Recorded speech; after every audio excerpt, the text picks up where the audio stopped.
Hey, folks, and welcome to the broadcast. I'm Captain Chandler with Rich and Taylor. We're here with your Community Connection Live update, where we like to come to you ever so often and just give you an update on all the good things happening in our police department, the current crime stats, the different incidents that our officers have responded to. And if you hang out a little bit longer with us, Taylor is going to give an update on some tips just to keep yourself safe, but also a recent update on where our detectives went out to businesses that sell on-site and off-site alcohol and the results of those inspections. So it's good to see everyone. I see Catherine joining in. She says hi.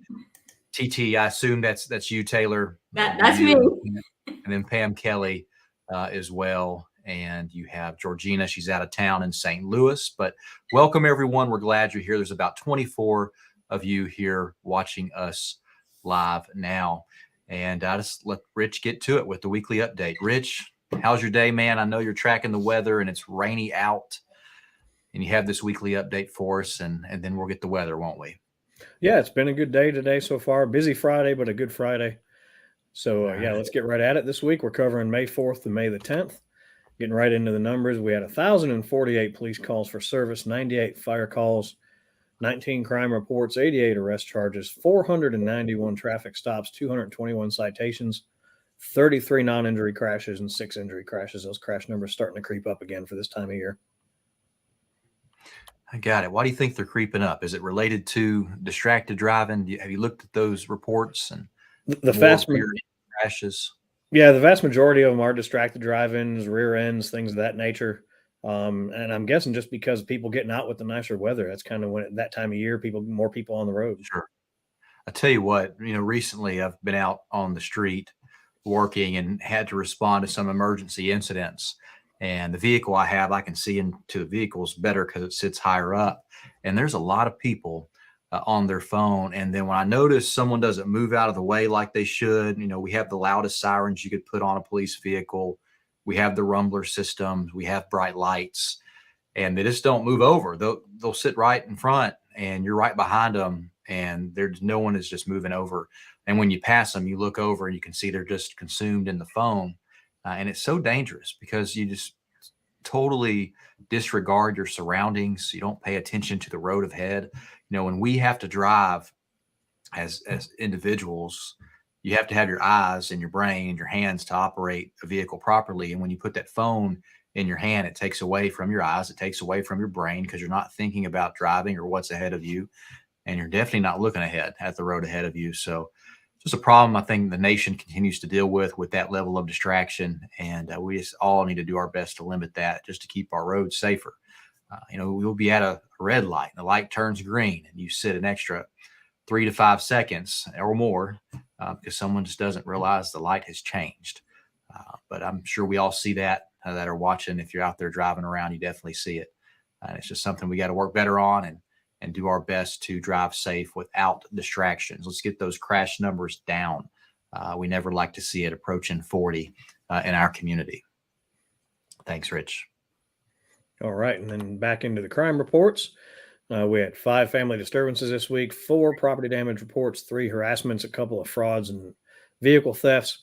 On those vehicle thefts, one was a rental car that was not returned, and the other was a vehicle theft, and then 1 each on embezzlement, forgery, and theft. All right. And on the arrest charges, always right there at the top, driving on suspended and revoked DLs, some good proactive work there. 20 warrant arrests, 16 simple possessions of drugs, 10 no driver's license, 3 DUIs, and you see the rest there, public intox, resisting, shoplifting. Some good proactive numbers this week. Absolutely. And on the neighborhood and school zone traffic enforcement, we are down in Willoughby Station, Park Glen, Timber Trail, Jackson Hills, Sunny Acre Drive, Clearview Drive, Providence area, and of course all of our school zones, 73 stops, 50 citations, and 2 arrests. Yeah, for folks who don't know, those numbers come directly from the 2 officers that are assigned to our traffic unit, where they're not having to answer calls for service. It frees them up to totally focus on unsafe driving behavior, and they typically go out into the neighborhoods to do this. A lot of our complaints that we receive into the police department are related to unsafe driving behavior in neighborhoods and also in our school zones. So those 2 officers, when we do have peak times of traffic, you'll find them in their unmarked vehicles. It's hard to tell they're a police officer, and they're out there enforcing the traffic law just to try to bring some awareness. Again, the majority of stops that we make result in a warning, but about 45% of the stops that we make do result in a citation. It's never our ultimate goal, but our goal truly is to change driving behavior, and that can be done in many different ways, from mere presence, 2 stops with warnings, or 2 stops with citations. And we just all need to be a little bit safer, especially in neighborhoods and school zones where children are present. We never want to see a child injured or killed in our community. Thanks, Rich. Yep. And then on to the Guardian Shield. The top 3 numbers everyone really likes to see here are the stolen cars, 154 recoveries, stolen plates, 69 recoveries, and wanted persons at 110 recoveries since the program has been in place. Good deal. And that's what I got for you on stats. Awesome. With our week, Rich, you were there for a lot of this, and we started our Citizens Police Academy class for the year. This is where residents from our community, or business owners from our community, or anyone who works really in the Mount Juliet area, they're able to come to our Citizens Police Academy. It's a 12-week course that meets on Tuesday nights and some weekends, where they learn about all things Mount Juliet Police Department, how we do our job. What do we deal with on a daily basis? How do we deal with certain things? What are our resources? How do we operate? They get to also go through a handgun safety course through that and complete a ride along. So 16 new CPA members started that course Tuesday, and they will be in the course for the next 12 weeks. So just welcome to all of them. Chief, myself, other members of the leadership team, we were present on Tuesday night just to welcome them into the department and to the program. We are also entering Police Week this weekend and into the week, where officers are recognized for their ultimate sacrifice at our nation's capital in Washington, D.C. We do have an officer on the wall up there, Sergeant Jerry Mundy, and 11 officers have gave their life in service to the Wilson County community. So this week, before the true National Police Week, our Wilson County community comes together. That's where you see the images on your screen from, and we always remember and honor, read the names of those who gave their life in service to each and every one of us throughout Wilson County. Always a good, sobering service that we attend, but we never want to forget. We always want to remember who they were, what they stood for, and the sacrifice that they made to keep us all safe. And to law enforcement nationwide, truly appreciate what they do to keep communities safe. And new firefighter recruits started this week to get Station 2 open. That's the new station on North Green Hill Road. The police department always likes to welcome them. We're grateful for the fire department leadership to invite us during their training. And myself, Lieutenant Cawthron, Sergeant Barth, and Sergeant Workman joined with that training and gave and including you too, Rich, because you actually gave the true training on the CAD and RMS system that we operate. But we like to give an overview of police department operations, how we handle things, how they can help us if we are hurt. We train them how to take off our ballistic vest, what bleeding control measures we use, what we carry, what we do when we respond to crime scene incidents, and also if we respond to overdose incidents. So just everyone is aware, so we can have good collaboration in our response to everyone in the community. We have a super great public safety thing going on for Mount Juliet. We have our own police department, our own fire department, our own EMS service. The police department, of course, handles dispatch for all those different entities. But citizens in our community really get a good product out of public safety because it is all operated, by the city, and the city is able to invest in that to provide the best level of service. And then, of course, when they may be busy, the sheriff's department backs us up, and of course, Wilson County EMA, and they're another group of great men and women willing to serve. It's just our primary responsibility is to take care of the citizens of Mount Juliet. And then, too, Rich and Taylor, when the county entities need our help, we go and respond into the county areas to help them. So we're all kind of working together to keep our areas safe and helping one another to do that. Chief and I also stopped at Del Webb. Just want to give a shout out to them. The ladies club, a coffee club there at Del Webb, invited us for a Connections Over Coffee event There were many people there, and it was just a good chat about all things Mount Juliet Police and different ways to keep yourself safe. But we always enjoy going out to Del Webb and chatting with them. And then last night, Chief Hambrick was honored by the Middle Tennessee Council of the Boy Scouts of America with the Good Scout Award, which is their top honor for individuals in the community. And they chose this year to give that honor to Chief James Hambrick. Was a great event and a well-deserved recognition and honor for a man who has served this community for 28 years, 11 of those as a police chief. So when you think of Chief James Hambrick, there's many things you can think of as a leader, a mentor, a pastor, someone whose heart is all about the city of Mount Juliet and its people.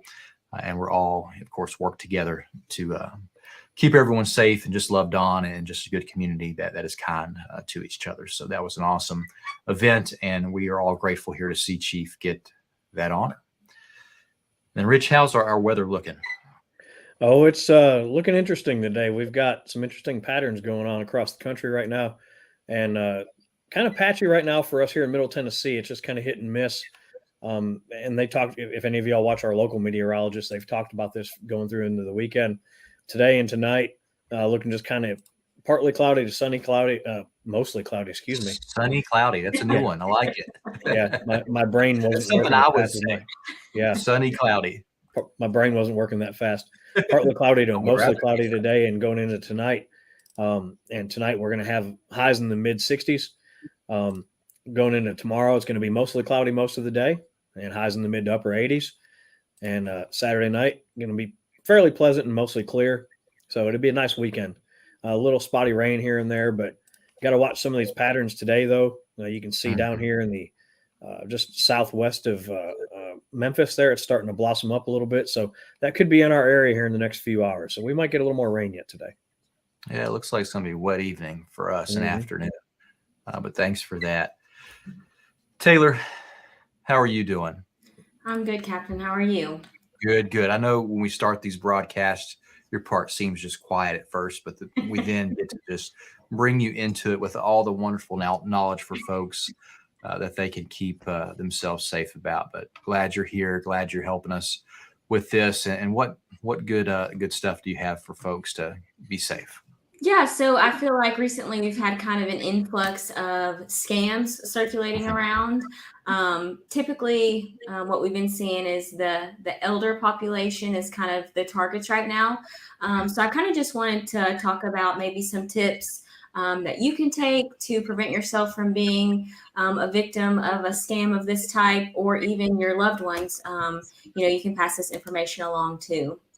So with elder financial abuse or scams, the National Council on Aging, the stats are from 2022, but each year up to 5 million older Americans are abused financially, which is a lot of individuals.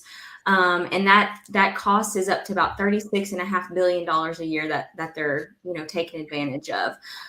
One in every 44 abuse cases are reported to law enforcement. So unfortunately, a lot of the times they aren't reported. So we really want to push individuals to report that if you do feel like you or a loved one is being taken advantage of financially. And seniors with a cognitive incapacity suffer more of that financial abuse. We see typically that they're the ones that are typically targeted and taken advantage of. So how can it occur? Online, through mail, phone, TV, or radio, in person. So really, it can happen anyway.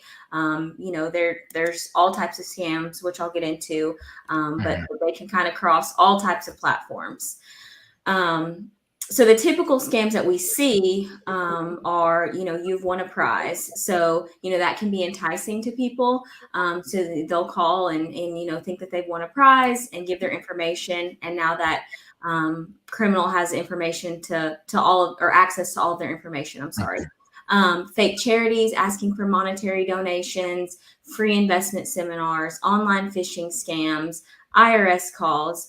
One that we've seen recently, which is kind of scary, is a grandparent scam. So what that is they'll kind of mimic the voice of your grandchild or even your child. And they'll pretend like they're in need of something. So maybe they're booked in jail or they're, hurt and they need you to pay an excess amount of money to get them out of that situation. It's very scary, but people have figured out a way to kind of mimic the voice of your loved ones. So really making sure you kind of know what to look for. Telemarketers, check fraud, and then medical/caregiver fraud. So those are the typical scams that we see on a day-to-day basis. Obviously, there are other ones out there, but these are the most common ones that we do see. So just some signs of that financial abuse. If your loved one has, unpaid bills or unusual bank activity, changes in their personality, how they act, they may have lost a lot of money and they're going to kind of act different outwardly because they know what's going on and that they've lost that amount of money. Missing items, new names added on bank accounts, an unusual amount of phone calls to their landline or cell phone. And then changes in beneficiary or will information is another red flag. And then just how to avoid these crimes is to kind of keep all that information safeguarded. So whether you have someone that, is in charge of your finances, making sure they know what to look for and they know those red flags, ordering credit reports. It's important to just check up on that. I personally do that just to make sure that, there's no unusual activity that I'm not aware of. Inform those loved ones of the practices, so that they don't get taken advantage of. Right. Pass this information along to them. Contacting your bank. If you see something that does not look like it was activity that a credit card or, money that's withdrawn from your account, call your bank. And then obviously make that report with law enforcement. If you see something that's suspicious, always feel free to call and make a report and have that checked on. So this is something I feel like is very important. It's not a crime that you typically think of, but it's something that we are seeing happen way more frequently. There's so much more technology out there. People are able to gain access a lot easier. Just, really scary, but hopefully doing these things will help you to kind of safeguard your information and your finances. Yeah, absolutely. All good stuff. And it's so sad, Taylor, because you see a lot of the vulnerable population, like our elderly, they get this target on them, and it just breaks your heart when they come to the police department and they say, "Hey, I just sent so much cash or so much money to this person," and their income is limited in many ways, and they've saved a lot of it over many years, and it's just gone. Yeah. And it really breaks your heart. And that's where families should look after their loved ones, ensure that there's no one there that they're constantly sending money to. And really, for anyone, regardless of age, just don't send money to someone off of some weird request. The police department isn't going to ask for that. The IRS isn't going to ask for that. The government just doesn't do that through the ways that these scammers do it. And you have to truly keep your eye out. And I've seen scams these days now come through text messages. They get your phone. It comes through your email. You can click the wrong thing on the internet. So be very, very aware what you involve yourself in, because those thieves, they're very creative. And a lot of them don't even live in the United States. They live overseas. Yep. And we see a lot of times too that, sometimes we're able to help these individuals get their money back, but a lot of the times, unfortunately, we aren't able to, just because, like Captain said, they live overseas. It's really hard to track them and where they're at. So, doing this will hopefully help prevent that. Yeah, hopefully so. Thank you for that. Good info. Yeah, absolutely. And the last thing I want to talk about is we had alcohol compliance checks. So our crime suppression unit over the past few weeks has done on and off-site alcohol compliance checks. So for on-site premise checks, which is restaurants, we had 53 total, 48 passed. And I'm sorry, 45 did not fail. 5 failed. And then my numbers didn't go on there. So for offsite, I'll have to tell you that next time because it didn't transfer on my slide. Well, I can take that slide off and you can get it updated, but I know they did the on-site first. And what this is, folks, is so anyone who sells alcohol in the city of Mount Juliet, there's a beer board that controls that. But our police department is responsible for ensuring that they are in compliance on that. And by ensuring that they're in compliance, we use informants. We go in, that informant, underage informant, attempts to buy alcohol, And if they are successful, if they're not ID'd and they're successful, then that is a fail.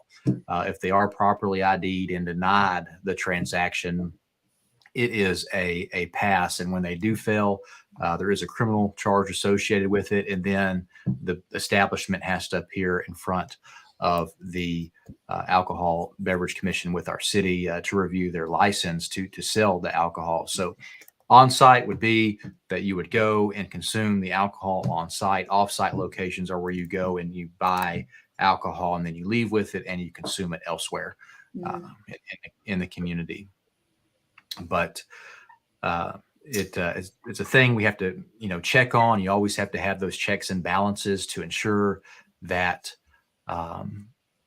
businesses are in compliance, to ensure that there's safeguards there, so people who are underage just aren't going in and getting alcohol and buying that. We all know that we don't want. Yeah, and so I was able to pull the stats. So we had 37 offsite, three failed. So those are the stats for the offsite compliance.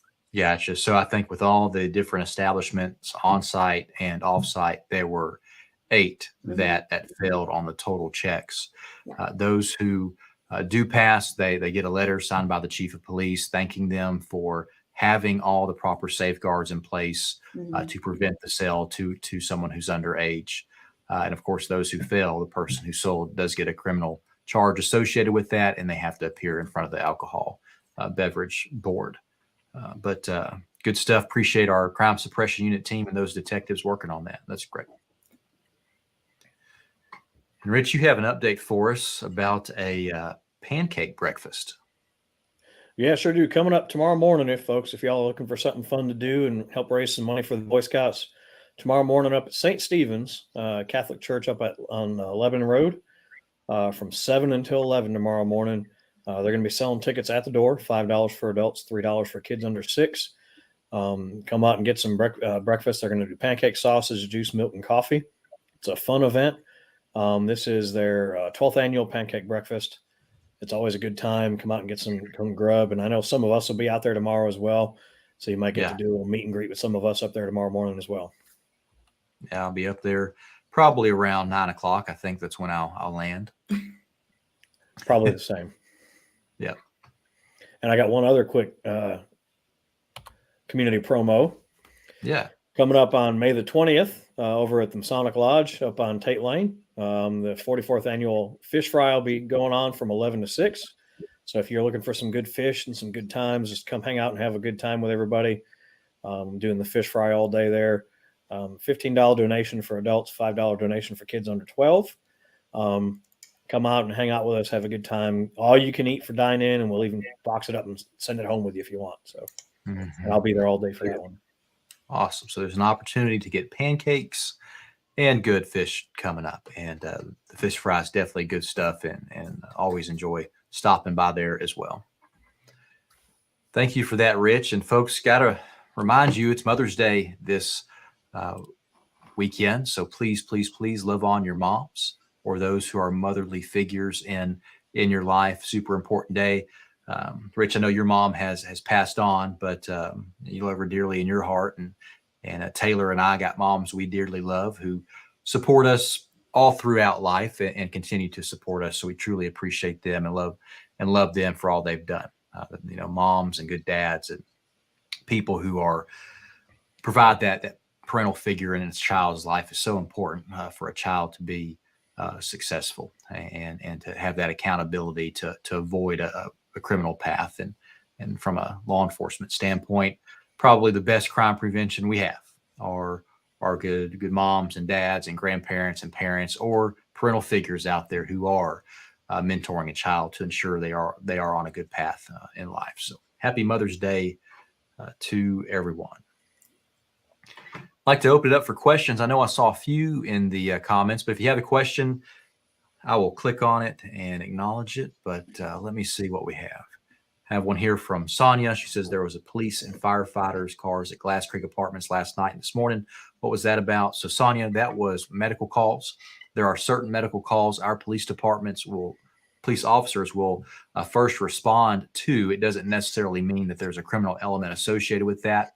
just means the police officers are there. They're close by, and they're going to go there first and get there first before the firefighters or medical teams get there. But all medical, definitely no concern to the community.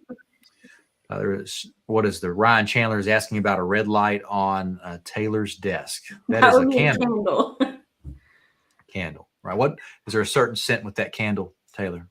Strawberry pound cake. Strawberry pound cake. Okay. I've banned Rich from having the candles that smell like desserts at our office. Yes, because it radiates they make to the me whole hungry. police department. Yes. You can't hardly see mine in the background, but this one happens to be maple bourbon. Maple bourbon. Okay. See, I don't like the smell of that. When I like to smell something, I like to smell clean, like a flower smell. I don't get hungry by having to smell a cake in the building, and it's just a candle. So Rich has one that smells really good. I don't remember what it was, but it smells like pancakes or something throughout the whole police department. Probably one that smells like a cookie that makes me want to go find cookies. Or then I walk in and get upset because there are no cookies available for us. Rich has good snacks in his desk. Don't let him fool you. All right, I got you. I forgot about the snack drawer. Question here from Mickey: is the city installing a light at Curd and Mount Juliet Road? And Mickey, that is still in development and getting all the approvals and right away in funding, but that is coming soon. I don't have a timeline for you, but an exact timeline, but my guess it'll be within the year or next year. They will get it up there at Mount Juliet Road and Curd Road. But good deal. Rich, I know you will be at a lot of events this weekend. Taylor, what's the plans for you and little OG Oakley Grace this weekend? And Bob, what do y'all have going on? Yeah, it's my first Mother's Day, so that's right. Wow. Yeah, really just I want to spend time with them and enjoy my first Mother's Day. Maybe walks if it's pretty out, and just maybe a picnic, just something casual and simple, but I'm very excited. Yeah, very cool. Well, congratulations to you. From what I see, you are a very, very good mom, and that's awesome for Oakley. And I'm sure Bob appreciates it immensely. And he's a good dad too. He is the best. Y'all do a lot together. So, yes. Ryan has another question: has a general contractor been selected for the new police department? And Ryan, yes, we went through a request for proposal process probably about 8 months ago. And we went with a contractor at risk, and that is the parent company. And their company name is called The Parent Company. They have a lot of good experience in building police departments from Franklin, Brentwood, Murfreesboro, some smaller agencies around. And we're grateful for their knowledge with police departments. But they do sub out a lot of their work through a similar request for quote bid proposal process. So if you have anyone in mind that's interested in assisting with the contract services at our police department, reach out to the parent company. They are the contractor at risk that will manage the whole project for us. But good questions. If you have anything else, feel free to ask away, type it in. We can see it, and we'll acknowledge it and try to answer it as best as we can.